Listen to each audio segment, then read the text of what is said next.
What is your name? My name is Chen Nathaniel Cansancio. Describe your physical and mental self during your childhood years.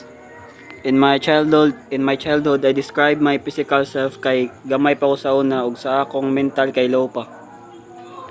Next question. What are your childhood experiences? Sa una kay nikating ko dito na ako malimtan kay grabe nga bunal ako nadawat sa akong mama. Next question. Now that you are an adolescent, what are the changes that you have experienced in terms of your physical appearance? Kabantay ko katong adolescent stage na ko kay natubuan kog pubic hair og ni lawom akong tingog. How about the changes in your mentality and intellectual capacity? Medyo arang-arangan na niya makasabot na dayon ko. What about the behaviors? Kabantay ko nga samtang nidako ko kay na-mature na akong behavior. How about your emotions? Maura gyapon mahilak buwagan. How about your social relationship? Friendly ra ko, friendly. Your spiritual aspect? Dili kay ko religious.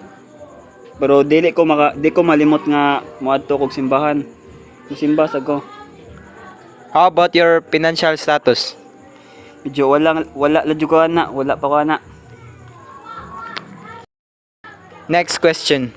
What are the challenges you have experienced in every developmental stage in your toddlerhood? I count the speaking stage as challenge that I experienced during my toddlerhood. How about in your early childhood? I wasn't able to read in early childhood. How about in your middle childhood? I experienced some bullies in schools.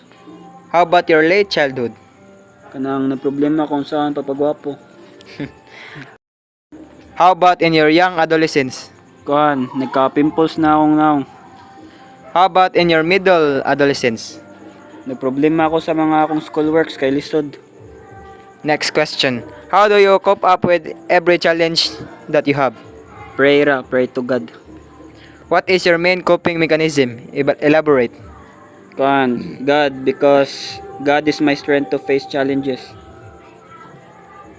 What are the ways of becoming a responsible adolescent? Respect to others, respect. Last question. How do you stay mentally healthy? I just don't focus on others' life. I just live my life alone.